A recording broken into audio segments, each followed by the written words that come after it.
Preparing to live stream the meeting.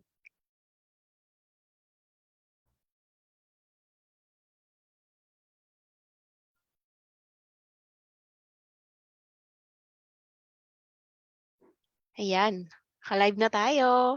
Hello po. Hi, magandang gabi. Magandang gabi, Pastor Aris. Alright.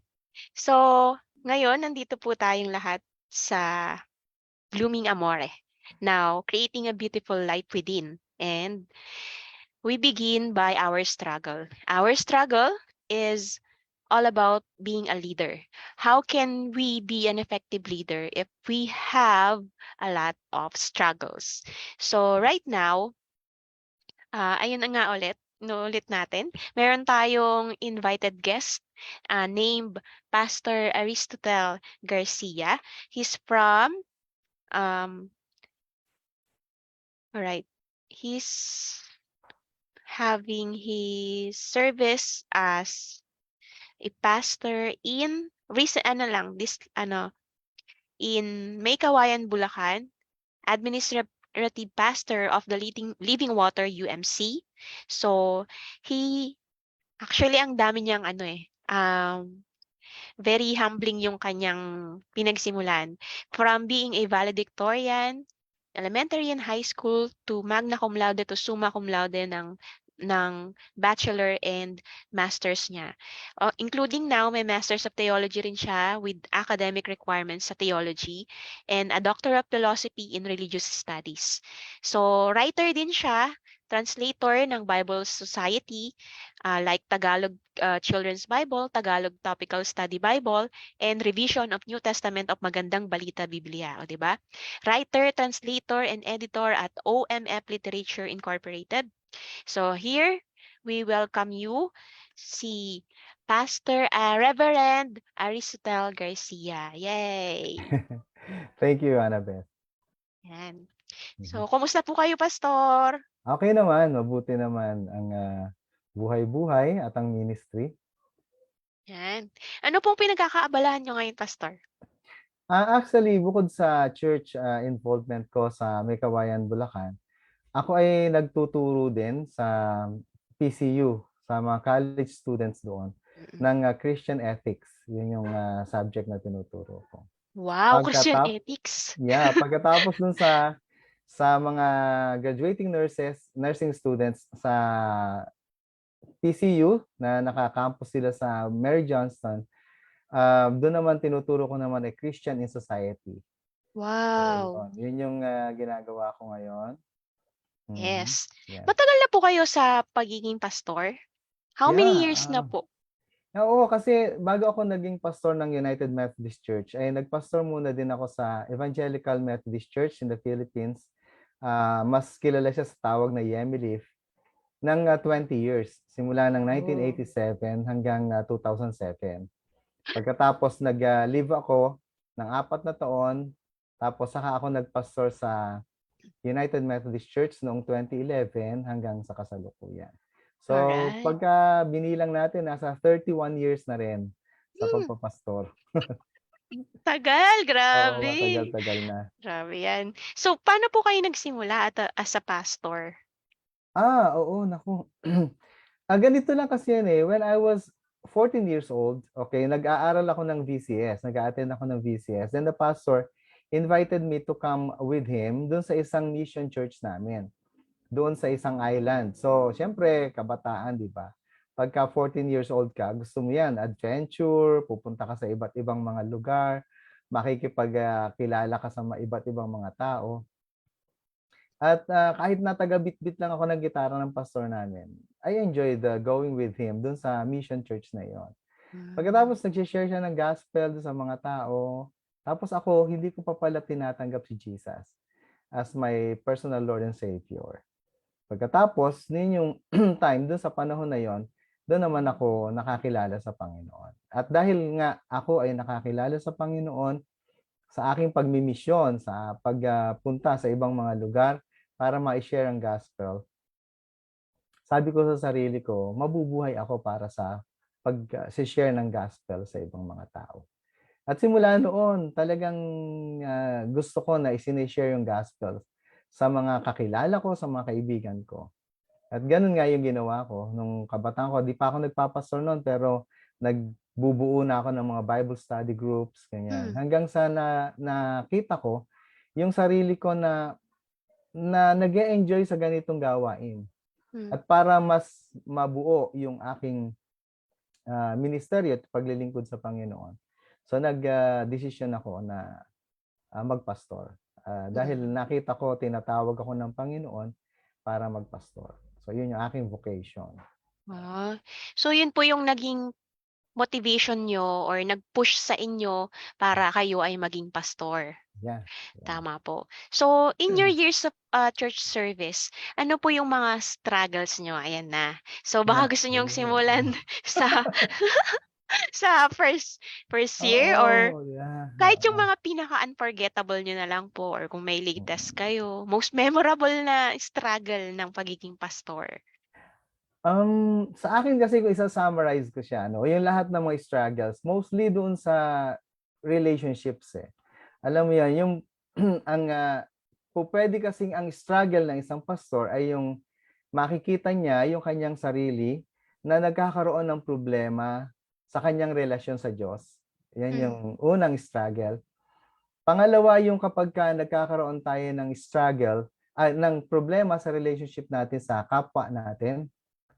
Tapos pangatlo, kapag nagkakaproblema tayo sa relationship natin sa creation ng Diyos. Doon sa relationship with God, kahit na sabihin mong pastor ka, minsan dumarating din yung panahon na nai-stress din yung relationship natin sa Panginoon. At yun siguro yung pinakamabigat na struggle na po pwedeng daanan ng mga pastor at kahit naman siguro sinong tao na kapag nagkaroon tayo ng problema sa relationship natin sa God, magkakaproblema rin tayo. Mahirap na struggle yan. Minsan, dahil dyan, magkakaroon din tayo ng struggle kasama yung relationship natin sa ating kapwa. Lalo na sa pamilya. Pagka nagka-problema tayo sa relationship natin sa pamilya, ayun, problema din yon sa membro ng church at kahit doon sa mga tao sa paligid ng church. Tapos, pangatlo, yung sa creation.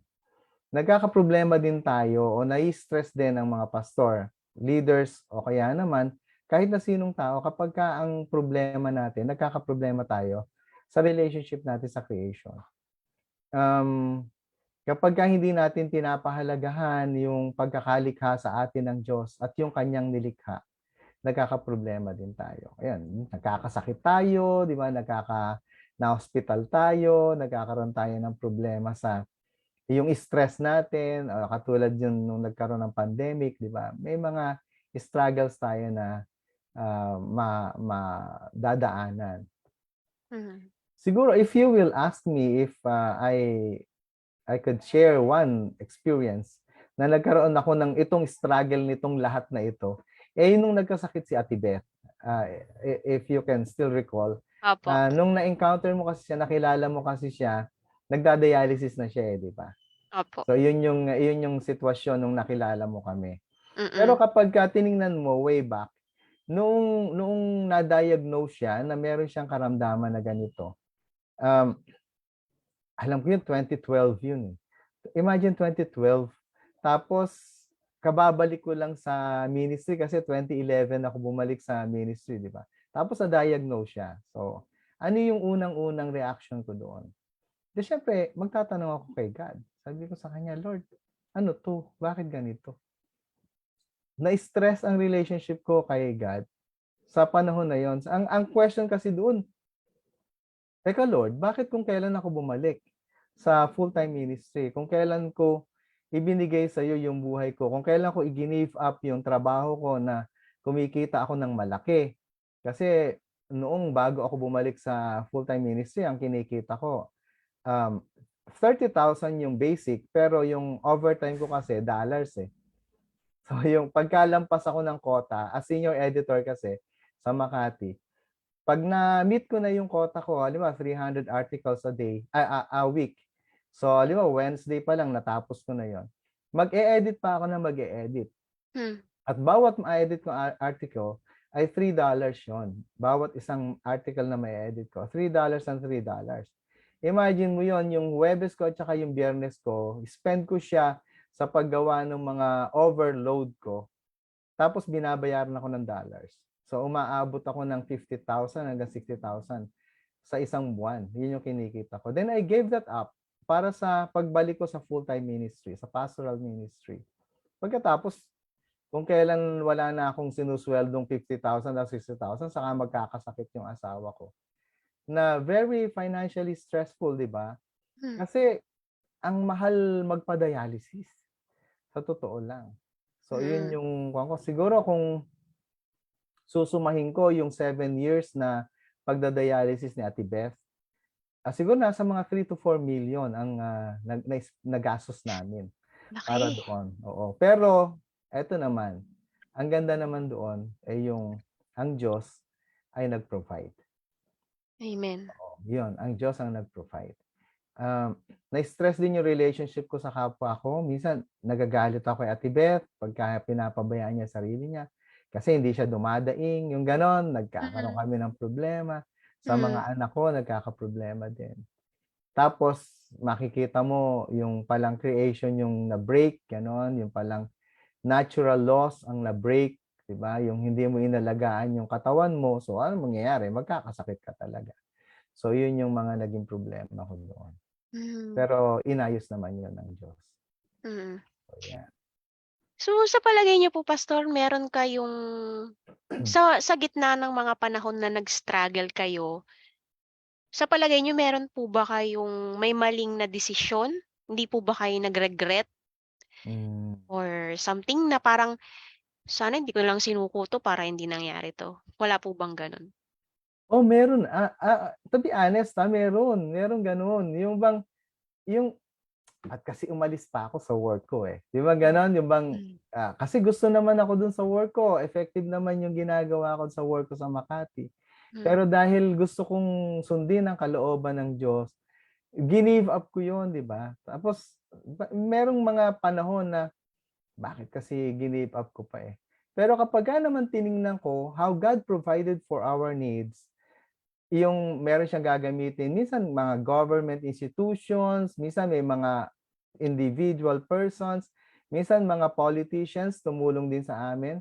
Merong mga ganoon na ginawa ang Panginoon sa buhay namin. Minsan hindi kami ang humihingi. Sila ang lumalapit sa amin para tulungan kami. Actually, isang politician, noong kakabitan ng fistula si Ate Beth, tsaka yung IJ dito sa leeg, nung magsisimula siyang mag-dialysis, ang alam ko, ang bill namin sa NKTI ay nasa oh, 30, more than 30,000 eh. Pero alam niyo, meron isang politician, dumating, yung staff niya lang, dumating doon sa hospital, hinanap kami at sinabi sa amin, sagot na po ni politician, yung pong lahat po ng mga magagastos ninyo doon sa NKTI. Ganun. Tapos pati Hmm. yung lunch namin, pati yung pagkain, pati merienda namin, ibinigay nung staff na yon kasi bilin daw siya nung politician na yon. Na hindi ko naman siya na-meet personally, sa buong buhay ko, hindi ko naman nakilala yon. Hmm. May nakapagsabi lang sa kanya, merong pastor na nangangailangan ng ganito sa NKTI. Ando na sila ngayon, naka-confine na yung asawa. At kaya nagpadala siya ng staff niya. Ganun na, ganun. Tapos merong magsasabi sa amin, pumunta ka kay ganito, lumapit ka kay ganito. So, yun. So, yun yung mga experiences. Oo, God provides talaga. Yeah, yeah. Ano po yung na-realize niyo diyan, yung parang may tungkol sa pera, tungkol sa Mm, katawan? yeah. Ano pong learnings yung natutunan niyo tungkol kay God, sa money, sa katawan, sa balance ng life niyo? Meron po ba kayong parang na-break na rule kaya parang may Mhm. pagsubok na dumating or talagang inallow ni Lord sa palagay niyo po? Um, Ano ba? Ako hindi ko siya tinitingnan na punishment sa amin ng Diyos eh. Kasi tingnan mo ha, yun nga nasa way na ako ng nasa way na ako ng pagbalik eh. Siguro kung nangyari yan noong panahon na alimbawa umalis ako sa full-time ministry, yung 4 years, yung within 4 years na yon na umalis ako sa full-time ministry, nagtrabaho ako, ganyan, kasi ang gusto ko ako mag-provide ng pangangailangan ng family ko. Kasi sa pagpapastor, maliit lang naman yung sweldo diyan, yung mga Mm. ganon, 'di ba? Sabi ko, hindi ko kayang paaralin yung anak ko sa maayos na school pagka ako Mm. nagpatuloy sa pagpapastor. So I worked una sa isang call center, tapos sa isang textbook company, tapos hanggang doon dumating ako sa Makati, kung kailan talagang ang laki ng sweldo ko. Hmm. Pero alam mo, eto share ko lang nung panahon na yun na kumikita ako ng 50 hanggang 60,000 a month, Wow, laki. yun yung panahon na kulang kami. Ayan, patotoo ko yan. To the point na yung bisikleta ng anak ko na binili ko ng 7,500 para service niya sa pagpasok niya sa school, Hmm. naibenta ko ng 700 pesos. Hindi ko Hmm. yun makakalimutan kasi masyado ang regret ko sa yung masyado yung kuwan ko, yung pagsisisi ko na ginawa ko yun sa anak ko. Imagine, Hmm. bisikleta niya yun, Hmm.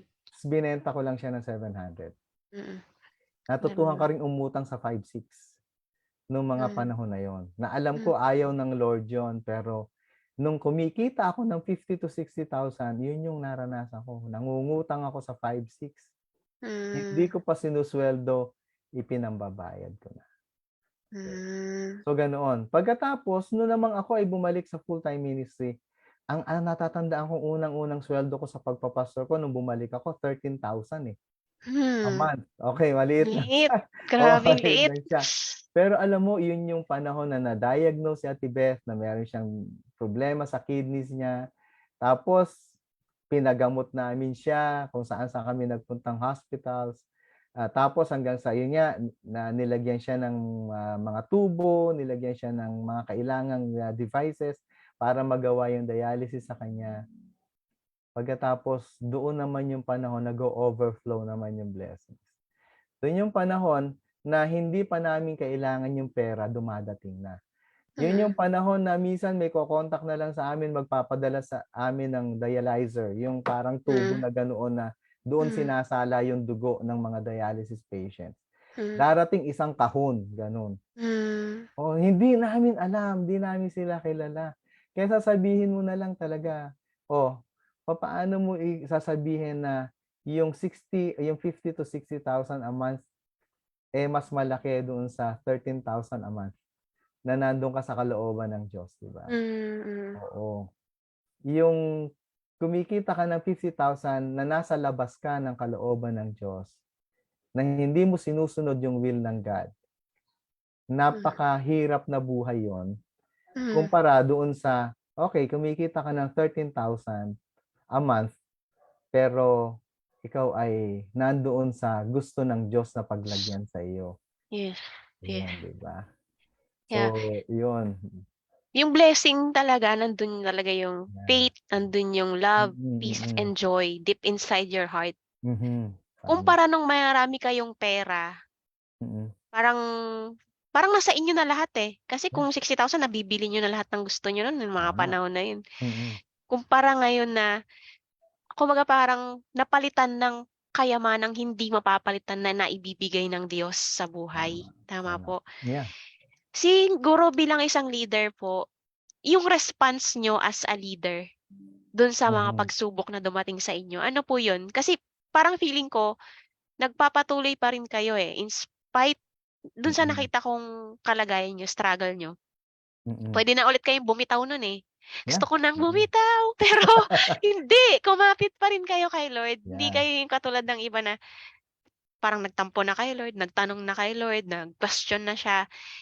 Ano yung parang pinanghahawakan niyo? Kasi parang Mm. meron bang award na Mm. naghihintay? Or talagang nakita niyo kasi yung katapatan ng Diyos sa buhay ninyo, Yeah. kaya gano'n yung response niyo as a leader? Okay, maganda yung tanong na 'yan ano. Ano nga Mm. ba yung nakatulong sa akin para malampasan ko yung pagsubok na iyon, yung struggle Mm. na iyon, habang ako ay nagpapastor at ginagawa ko yung kalooban ng Diyos? Sa akin, ang unang-unang masasabi ko ay yung mga salita ng Diyos. Do'n ako nanghawakan, Amen. especially Psalm 23, yung "The Lord is my Yes. shepherd." 'Yan. Napakaganda para sa akin. Tapos nung dumaraan ako dun sa panahon na yun, yung especially yung verse 4, ang sabi dun, yeah, "Even though I walk through the valley of the shadow of death." Kasi ang dinadaanan na namin ni Ate Beth noon, experience of Hmm. death na eh. Kasi Hmm. alam ko hindi na siya gagaling eh. Alam ko Hmm. naghihintay na lang kami ng kamatayan niya, eh, parang Hmm. ganoon, 'di ba? Pero ang sabi doon, "I will fear no evil, for Hmm. you are with me." Kasama ka Yes. namin, Panginoon, sa journey na ito, Yes. ganoon. Tapos yung, "The Lord is my shepherd, I shall not want." 'Di ako magkukulang at hindi talaga ako nagkulang. Nung panahon na yon hindi kami nagkulang. Yung Yes. panahon na yon yun yung panahon na yung sabi dun sa verse 6, ay yung sa verse 5, "My cup overflows." May overflow ng blessings. Sa katunayan, alam niyo yung mga kasamahan ni Ate Beth na nagda-dialysis noon, natutulungan pa namin. Oo, Wow. kasi yung halimbawa, isang box ng dialyzer, siguro mga 10 pieces yun o 12 pieces, di ko na matandaan. Eh, Hmm. may mga kasamahan siya nagda-dialysis no'n na walang pambili ng dialyzer. Eh, ang mahal nun parang nasa Hmm. 3,000 to 4,000 isa, eh. Hmm. Okay, struggle ng mga nagda-dialysis 'yan, yung mga gastos na 'yan na kuwan. So, ang ginagawa namin nun pinapamigay namin. Hmm. Namimigay pa kami, tumutulong pa kami. Yung Wow. gamot na isinasaksak, yung Eposino para dun Hmm. sa pag-maintain ng dugo nila, namimigay pa kami nun, eh. Kasi Sobra-sobra pa. nag-o-overflow, yeah, nag-o-overflow. Kaya nga Yes. yung katapatan ng Diyos nung nandoon na kami sa sinusunod na namin yung kalooban niya, wala kaming masasabi. Talagang Hmm. napaka-faithful niya. Tapos Hmm. pangalawa, yung nakita ko ding courage ni Ate Beth. Yun, Yes. oo, yung tapang niya na harapin yung pagsubok, Hmm. yung tapang niya na ano yun, na manatiling buhay, yung determinasyon niya na mananatili siyang buhay. Alam mo hindi siya Hmm. nagpaalaga sa amin, eh. Sa katunayan, Ah. siya pa rin ang naglalaba, siya pa rin yung Hmm. naglilinis ng bahay, siya pa rin yung Hmm. nagluluto. Pakabait. Oo, Grabe. napakasipag. Iyon yung isa sa mga masasabi ko na, napakagandang puwede Sakit. nating sabihin na naging malaking tulong din sa akin bilang padre de pamilya at bilang pastor na makita ko itong may sakit sa amin, eh, hindi siya sumusuko. Siya punong-puno ng pag-asa. Kaya Hmm. kami din na kasama niya, eh, puno din kami ng pag-asa. Naging, Hmm. naging ano 'yun, malalakas din ang loob namin. Eh, kasi siya nga mismong may sakit, eh, 'di ba? Yes, pinaghugutan niya siya ng lakas Oo, sa siya pa kabila yung ng oo, kahinaan niya. yeah. Dapat siya nga Hmm. yung humuhugot ng lakas sa amin, pero siya pa rin yung nagbigay sa amin ng lakas at Pero napaka-ano. si ang asawa niyo po dati Mm. dahil ano siya 'di ba, diakonessa po? Yeah, deaconess, oo. Church worker din Ah, siya, oo, dati. lakas din ng pananampalataya kay Lord. Mm. So reading-ready siyang mamatay kahit na anong oras siya kuhanin, parang Mm. gano'n. Parang kayo din Mm. habang sinusubok kayo parang ready na ba kayong i-meet ako, i-meet si God? Mm. Mm. Bukod dun pastor, meron pa po kayong pinaka most difficult moment of your life as a pastor? And how did you manage it? Ah, ano pa ba yung mga sa akin kasi iyon na yung pinakamabigat na pagsubok, eh. Yung iba kasi mga relationships, ganyan, merong miyembro na hindi ka nakasundo, 'di ba, hindi kayo nagkaintindihan, merong gano'n naman talaga. Merong mga sitwasyon sa buhay na kung minsan, hindi mo nakokontrol ang sarili mo, okey? Mhm. Meron ding mga panahon na, hindi tama yung mga desisyon na ginagawa mo, Mhm. okey? Pero iyon sa akin mga minor lang siya kasi na nagiging problema at nagiging daan para yung mga tao yung pastor, sino mang pastor o sino mang leader, puwedeng mapabagsak nito, pero puwede din niyang mapagtagumpayan yung mga iyon. Ano pong sikreto niyo dun para ma-manage niyo yung mga minor na sinasabi niyo? Kasi parang sa isang beginner na halimbawang church goer, Mm. church pastor, church leader, eh, parang parang sa kanila, it's not easy for them. Ewan Hmm. ko kung ano, kasi may mga iba't ibang karanasan, iba't ibang taong nakakausap, iba't ibang temperatura, iba't ibang personality. Mhm. Paano niyo naha-handle yung gano'n? Kasi kayo din parang sa dami na ng nahawakan yung church. Mm. Paano niyo po yun napapagtagumpayan? Yan. Sa'kin, siguro ang key, ang keyword diyan communication. Pagka may problema ang relationship, communication ang solusyon para sa akin. Relationship mo kay God may problema, communication. Ibalik mo lang yung communication mo kay God. Kaya lumalala ang mga problema natin sa relationship natin kay God kasi hindi tayo nakikipag-usap sa Kanya. Hindi tayo nagpi-pray at hindi tayo nagbabasa ng Bible. Ayun yung pangkaraniwan diyan eh. Sa mag-asawa, okay? Bakit lumalala ang problema sa relationship ng mag-asawa? Hindi nag-uusap. 'Di ba? O kahit na minsan nga mag-uusap kayo, maggalit yung isa't isa, pero at least pag nag-usap, nagkakaintindihan eh. Pero yung pakiramdaman, naku malabo, mahirap, masisira ang Basta relasyon, natandaan ko yung oo. ano ko, yung Oh, ex ko. Nag-usap oo. kami pero naintindihan kami. Pero Yeah, oo. gusto kong balikan yun, kaya lang sa susunod na Oo. episode na lang. Yeah. Sige, balikan natin 'yan, Ayaw mo oo. na yan. So, So, ayan. 'yun, tapos, Mm. yung communication. Tapos pangatlo, siguro, yung communication din natin kahit na yung relationship natin sa kalikasan, Mm. minsan makikinig din tayo sa kanila, eh. Yung mga hagunot ng hangin, bakit ba Mm. may mga malalakas na bagyo? Bakit ba may mga Mm. malalaking alon na Mm. sumisira ng mga kabahayan at ng mga komunidad? Mm. Bakit nagla-landslide? At lahat Mm. ng 'yan may mga tunog 'yan at dapat Mm. pinapakinggan natin 'yan. Dapat Mm. nakikipag-usap tayo sa kanila. Hmm. Dapat nakikipag-usap tayo sa kanila. At kung maunawaan natin sila at maunawaan nila tayo, mas magiging madali yung buhay natin, tayong lahat. So sa akin communication, basta relationship ang problema, communication. Lagi 'yan. Pupuwede at mas maganda kung halimbawa merong namamagitan. Mm. Okay? Merong namamagitan sa mga communications niyo kay God. Okay, puwedeng kayong dalawa lang, pero maganda din may kasama kang nagpi-pray, eh, may kasama kang nagwo-worship, may kasama kang nag-aaral ng Bible. Mm. Maganda din yung merong kasama. Although kaya mo namang gawin siya na mag-isa, pero mas maganda din naman yung meron kang kasama sa relationship ng mag-asawa, relationship ng anak sa magulang, communication pa rin. Tapos kung kaya niyo namang gawing kayo lang, okey lang naman 'yon. Pero kung hindi niyo na kaya, magsama kayo. Mm. Ayun naman tinuturo din naman sa Bible, 'di ba? Hmm. Sa Matthew 18, kung merong nagkakaproblema, sabi doon, "O kausapin mo, kayo munang dalawa, Mm. communication. O tapos hindi nakikinig, o magsama ka. Kumuha ka ng kasama, mag-usap kayo, may kasama ka." Gano'n. Oh. At least hanggang sa maayos yung relationship. Iyon naman yung layunin nun, eh. Hindi naman yung maialis siya sa membership kundi Paano yun, pastor? Sabi niyo communication, kaso yeah, nga lang sa communication may mga taong kasi napaisip ako dito sa kalikasan, kailangan, mm, parang sensitive ka sa kanila, parang papakinggan mo sila. Ngayon, paano kung nakikipag-communicate ka naman sa mga tao, dapat sensitive ka rin sa kanila. Paano kung sabi niyo nga po sa Matthew 18, kayo munang dalawa, so mm. nag-usap yung dalawa. Sensitive siya sa way ng mga gano'ng bagay, yung sa pakikipag-usap.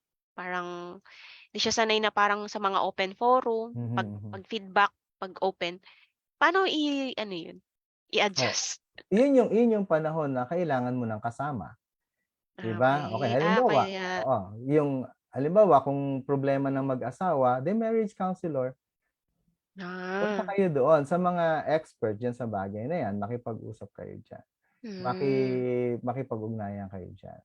Um, kuwan it takes time, para maayos. Hindi 'yan yung isang usap lang o isang session lang natapos. Hindi. yes. Kailangan, regular yang sessions niyan. Ako nga ang kuwan ko 5 to 13, ah, 5 to 13 sessions, eh, ang, kuwan ko diyan, eh. Pastor, nag-aano kayo, freelance ano, counseling sa Yeah. Hmm. Marami ah, na akong mga couples na nakausap, nagkaproblema, gusto nang maghiwalay, ba't gano'n. kami? Tapos nakausap ko sila, kaya lang dadaan sila dun sa process. Hmm. Oo, ang mahirap kasi yung pagka alam mo nagmamadali, para bang one-stop shop, gano'n. Para bang, 'pag pumunta tayo dito maso-solve na lahat ng problema natin. Well, hindi totoo yun. Okay, kailangan meron kasi mga exercise na ipapagawa. May mga activities na ipapagawa dun sa mag-asawa. Pagkatapos in preparation para sa second session, ganoon. Hindi na Halimbawa, kami umabot diyan. oo, yan, sayang. Oo. Yung halimbawa, yung first session kasi is going back eh. Babalikan nyo. Nung magjowa pa lang kayo, ano ba yung mga pangarap ninyo? Kasi meron yan eh. Babalik kayo dun sa common ground. Kasi kaya nagkakaproblema kasi naghiwalay yung grounds ninyo eh. Nagkaroon kayo ng problema. Nagkaiba na yung priorities ninyo. Basta there's something na nagkaiba na kayo. Pero kung babalikan ninyo yung una, nung magjowa pa lang kayo, nagpaplano kayong magpakasal, nagpaplano kayong magpamilya, huwag mo sabihin magkaiba yung plano nyo. Pareho plano nyo. Ano yung mga plano nyo? Gusto nyo magkaroon ng sariling bahay. Diba? Gusto nyo hanggang pumuti ang buhok ko. Okay? Hanggang sa pagtanda natin, magkasama tayo. Ayan yung plano nyo eh, nung simula eh. O balikan nyo yun. Kaya, tapos bibigyan ko sila ng assignment, isusulat nila yung natatandaan nila na common ground nila. Yung original match, yan tawag ko dun eh. Original match. Ano ba yung nagbigay ng spark sa inyong dalawa? Ba't kayo nagpakasal? Ano yung spark na yon? Ano yung match na yon? Na doon kayo nag-match, original match ninyo. So, dapat isulat nyo yon, isulat niyo. Tapos hanggang sa, depende dun sa severity ng kaso, ng problema ng mag-asawa, doon tumatagal siya ng 5 sessions hanggang 13 sessions. Minsan, meron din umaabot ng 13 sessions, hindi pa rin nare-resolve. Libre yan, Pastor? Yeah. Pwede, Wow! kaya lang, subject sa availability. Ah! Siyempre, meron din kasi akong mga ginagawa. Pero kung halimbawa makikipag-usap sa akin at pwede kaming mag-usap, mag-schedule kami at kakailanganin ko yung commitment nila para magawa namin yon. Sige, Pastor, pag meron na ulit ako. Charot Yeah, lang. Wala eh. oo, yan. Sige, oo. Basta iyan yung kuwan ko ha, iyan yung ako kung meron man tayong viewer ngayon na nakakadinig Yes. nito, I'm open to sessions na ganito. Basta magko-commit kayo kung papaanong magko-commit ako sa inyo. Yan. Okay, so yun yung kuwan ko dito. Sa simula pa lang naman sasabihin ko na kung ilang sessions tayo eh na Opo. Pastor, mag-meet. ano nyo nga, drop nyo yung contact number nyo, yung Facebook, kung may Facebook Pwede page bang kayo. pwede bang hingiin na lang sa'yo, kontakin ka na Akin? lang nung mga kung Gusto meron mang magpa-marriage. interesado, yeah, oo. Kung meron mang interesado, pwede Magjowa. kontakin ka na lang. Maganda din yun yung magjowa pa lang, nagpapa-marriage counseling na. Ay, ganun ba yan, Maganda, Pastor? yeah, healthy yun. Ay, ganun. Healthy yun, oo, maganda yun. Oo. At Saan kaya ay makakita ng nakakatulong ganun? yun. Meron gano'n. Kung merong magjowa na gustong pre-marital counseling o kaya naman marriage counseling na, sabihin na natin. Kasi papunta kayo doon eh. Papunta rin doon. Para kung meron mang mga magiging problema, maayos na agad. Ganun. Hiwalay na agad. Charot. Ay, hindi, ano pala. Maging connected Oh, talaga. yeah. Oo, ganoon. Oo. Kasi ako hindi ko nakita yung red flags. Charot. Oo, yan. Tama. Yan. At least makikita mo na ngayon pa lang. Hindi pa kayo nagpapakasal eh. Nakita mo na red flags. So may chance ka pang umurong. Di ba? May chance ka pa na magbago ng isip. At least, maghihiwalay kayo ng maayos kung maghihiwalay man kayo. Or, kesa naman nagpakasal na kayo, saka kayo maghihiwalay, di ba? Ayun nga po, Pastor. So, yun Too lang. late. Yeah. Yeah. Pero it's never too late naman. Sa lahat ng relationships, it's never too late na maayos yan o kaya naman maayos kayong maghiwalay. Hindi ko sinasabi na kapag ka nag-marriage counseling kayo, magsasama ulit kayo at magiging maayos ang pagsasama niya. Merong mga panahon na sa marriage counseling, ang magiging conclusion ninyong dalawang mag-asawa, it's better for us to part ways. Merong ganoon. Pero, yung parting of ways ninyo, maayos. Hindi yung naghiwalay kayo na magkaaway. Pero, depende kasi sa situation, case to case. Sa amin kasi Although, sana, syempre, lagi masave yung marriage. Kasi yun ang disenyo ng Panginoon.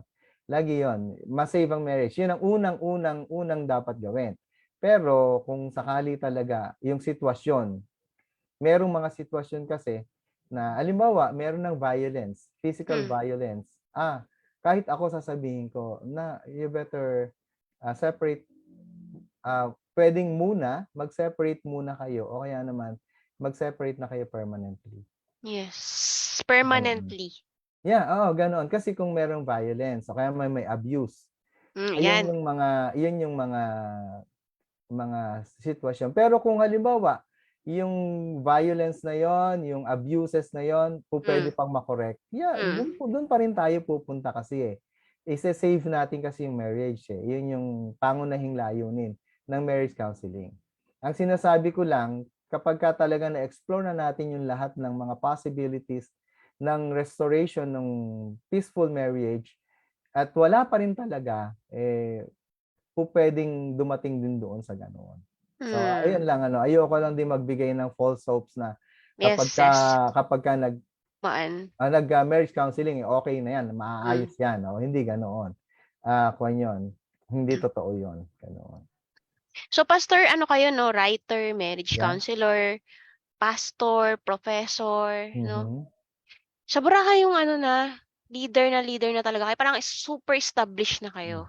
okey. So with that, ano po yung mga learnings na na-realize niyo in your journey as a leader? Meron ba kayong nais na parang, ah, nais na iwang mensahe para sa mga beginner na church leaders or kami, yung gusto naming sumunod kay God, Mhm, ano pa yung mga advantages or mga ihanda namin sa sarili namin? Baka baka ano, baka kasi hanggang dito lang kami and then kayo kasi nagtagal kayo, eh. Siyempre at the middle of it medyo nahirapan din kayo pero napagtagumpayan niyo ulit. Pero how? okey. Can you give us something inspiring, message? Oo. Ako dalawa siguro yung pupuwede kong, iwanan na advice 'no. Una, 'wag manangan sa sariling galing. Okey. Ah, 'Di ba sabi sa tama po Proverbs 'yan. 3:5, 'di ba? Huwag Mm, kang magtiwala sa sarili mong karunungan, hmm, magtiwala ka sa Diyos. 'Di ba natatandaan mo yung kinuwento ko sa'yo na, yes. akala ko kaya kong i-provide yung pangangailangan ng family ko. Actually, kumikita ako ng malaki pero talagang hindi ko na-provide yung pangangailangan ng pamilya ko. Hmm, Kahit nga yung personal kong pangangailangan. hmm, Kinakailangan ko pang mangutang, 'di ba? Kasi hmm. ang akala ko kaya ko, sa sarili kong galing, Yes. oo. Kahit yung mga temptations akala ko kaya ko, ganoon. Yes. Akala ko mapagtatagumpayan ko. Kahit yung mga iba pang mga problema sa church, yung mga relationships with the members, akala ko magaling na ako. Hmm, Akala ko ganito hmm, ako, ganoon. Pero natutuhan ko na habang nagtitiwala ka sa sarili mo, hmm, lalo kang nabibigo, lalo kang hmm, bumabagsak, hmm, lalo kang natatalo, lalong walang nangyayari hmm, sa mga pagsisikap mo. hmm, So, yun yung una, huwag magtiwala sa sarili, sa halip sa Diyos magtiwala. Pangalawa, hmm. ang tagumpay ng sinumang tao, leaders especially, ay nakadepende yan kung gaano ka ka-close kay God. Oh, wow. Okay, okay. Yung relationship mo kay God, gaano ka ka-intimate sa kanya. Ganito ko sinasabi yan sa mga pastor, eh. Kung ganito ang kung ganito ka kalapit kay God, ayan, ganyan ka kalapit kay God, Hmm, ganyan yung magiging success mo sa ministry, gano'n. Pero kung malayo ka kay God, malayo din sa'yo yung success sa ministry o kaya naman kahit sa personal na buhay. Ako, dumaan din ako dun sa mga panahon na napalayo din ako sa Panginoon. hmm, Oo, especially noong umalis ako sa full-time pastoral ministry. Talagang sasabihin ko napalayo ako sa Panginoon. At doon yung sunod-sunod na pagbagsak, doon yung sunod-sunod na kabiguan, doon yung hmm, sunod-sunod na mga pagkakamaling ginawa ko sa buong buhay ko. Yun yun. Pero nung bumalik ako sa Panginoon at nagsabi ako sa kanya, "Lord, gusto ko na pong maging maayos, gusto ko na pong maging close ulit sa iyo yung dati nating relationship, dati nating intimacy. Gusto ko na po yun ma-restore, Panginoon." Tapos nung ni-restore niya yun, unti-unti lahat ng mga nasira sa buhay ko, hmm, ni-restore niya din unti-unti. mm, At dun ako nagpapasalamat sa Panginoon. hmm. Okey? Nakakatuwa naman pastor. Nakakatuwa yung mensahe ninyo. Alam niyo po, Pastor, ano, right from the start parang nakukuha ko lang yung kung sa-summarize ko yung ano niyo, nasabi niyo na, eh. Talagang 'di ba importante po as a leader na magtiwala ka sa sarili mo, pero it is much important na talagang mas magtiwala kay God kaysa sa sarili mong kalakasan, karunungan. Yeah. At Im yun nga ano, gaya nga ng introduction mo sa akin, 'di ba? Ang dami kong achievements, eh, na pupuwede yes. kong panghawakan, yung mga gano'n. Yes, yes, Pero yes. noong pinanghawakan ko yung mga yon, dun naman ako bagsak, sunod-sunod yung bagsak ng Oh, bagsak, gano'n. At, um, puro kabiguan ng mga nangyari sa buhay ko. At sasabihin ko um, talagang yun yung mga panahong pinagsisisihan ko na nabuhay ako sa mundo. Yung mga hmm, panahon na yun. Pero salamat na lang sa Panginoon, sa biyaya ng Diyos, nakabalik yes. ako, na-restore. Ngayon na ang pinanghawakan ko lang ay yung pagtitiwala ko sa Diyos, hindi na ako. Kasi hindi Hmm, ko naman pala talaga kaya, eh. hmm, Hindi ko kaya. Wala akong magagawa, hindi ako magtatagumpay. Puro kabiguan at pagbagsak ang mangyayari sa buhay ko. Kung hmm, ako lang at sa sarili ko lang yung paniniwalaan ko, yun. wow. Blessing. Blessing yung Mhm. mga words ninyo, very eye-opening. Lalo na sa mga taong parang mapagmataas, may mataas na Mhm. na-achieve sa buhay or Yeah, pinakamayaman tama. pa sila or pinakamalusog, pinakamaganda, pinaka-sexy, lahat na ng pinaka nasa Mm, kanila, mm. parang walang saysay lahat ng nangyayari.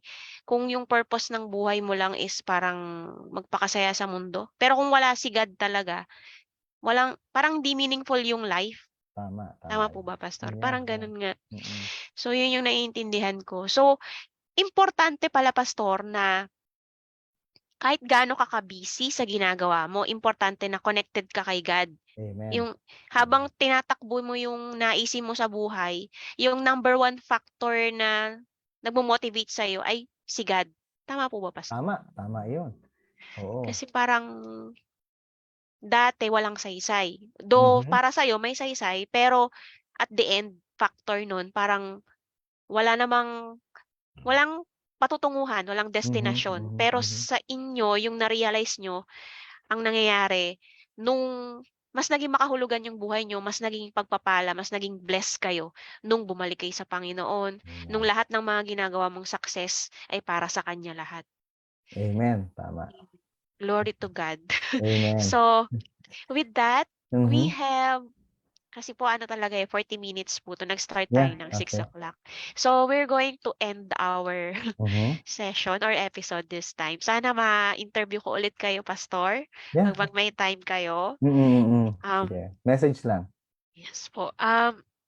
So ito nga po, before tayong mag-end sa Blooming Amore about love for self and love for God, yun nga marami akong natutunan sa inyo na as a leader, kailangan ang pananaw mo sa buhay ay magtiwala lagi sa Panginoon Mhm, at hindi magtiwala sa sarili mong karunungan, kalakasan, mhm. kayamanan.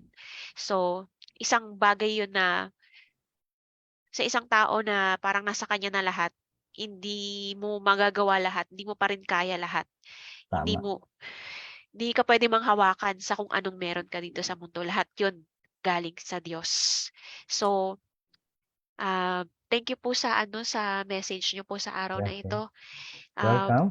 Mhm, Meron po ba kayong nais na ano, parang before tayo mag-end, mm, magpe-pray po kayo and mhm, yung mga mensahe niyo i-pray niyo na rin po yung mga makikinig future na mhm. listeners ninyo. Yeah. And mag-drop by mag-ano kayo, ano kayo, invite kayo pastor baka may hindi pa tumatanggap sa mga Yeah, okay. sa mga listeners natin sa kay Yeah, God okay. o kaya dumadaan din sa mga pagsubok. Yan. Wala akong music background, titignan ko It's mamaya. okay. So yun, ako ang invitation ko sa inyo is to always walk with the Lord. Okay? Sasama tayo sa Kanya. Kasi kapag ka napalayo tayo sa Kanya at lumabas tayo dun sa will niya, doon nagsisimula yung lahat ng klase ng problema na po pwede mong maranasan sa buong buhay mo. At ako, dinaanan ko yan. Sana huwag niyo nang daanan. Dinaanan ko Yes. kung paano bumagsak sa maraming mga problema, maraming mga pagsubok sa buhay ko.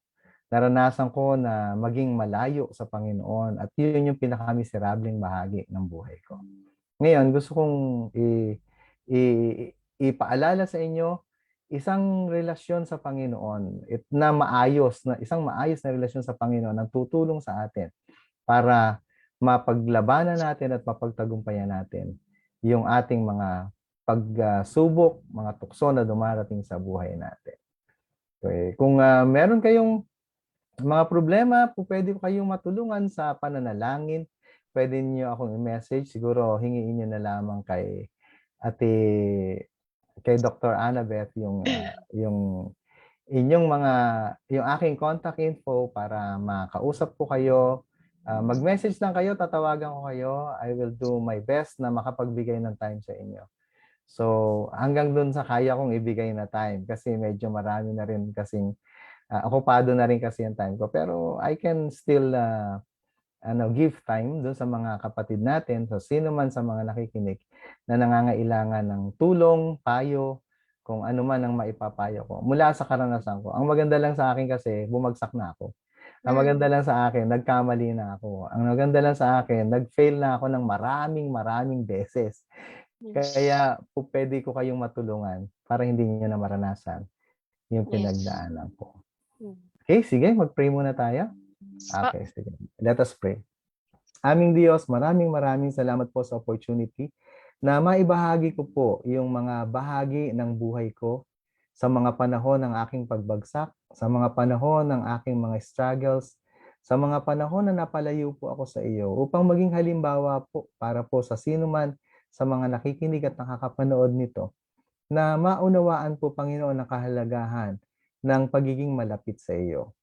Dalangin po namin, Panginoon, kung meron man sa amin na napapalayo sa iyo o napapalayo ang relasyon nila sa kanilang asawa, napapalayo ang kanilang relasyon sa kanilang mga anak, sa kanilang mga kaibigan o sino man sa kanilang mga kasamahan sa buhay. Dalangin po namin sa iyo, Panginoon. Maalala po nawa nila na maaayos po ang lahat at po pwede pong maayos ang lahat. At dalangin po namin, Panginoon, tulungan po ninyo ang mga kapatid po namin na napapaharap sa mga major decisions ng kanilang mga buhay. Bigyan po niyo sila ng karunungan. Bigyan po niyo sila ng kakayahan na magawa at maging determinado sa paggawa po ng tama. Idinadalangin po namin ang lahat ng ito sa pangalan ni Jesus. Amen. Amen! Amen! Ayan. And bye-bye po. And Bye-bye! Maraming salamat. God bless Pastor, you. Yeah. end ko na po yung live natin. Okay. Maiwan mo na kayo. Okay. Sige lang. Sige lang. Yan po. Ay, paano ba mag-end? Naku.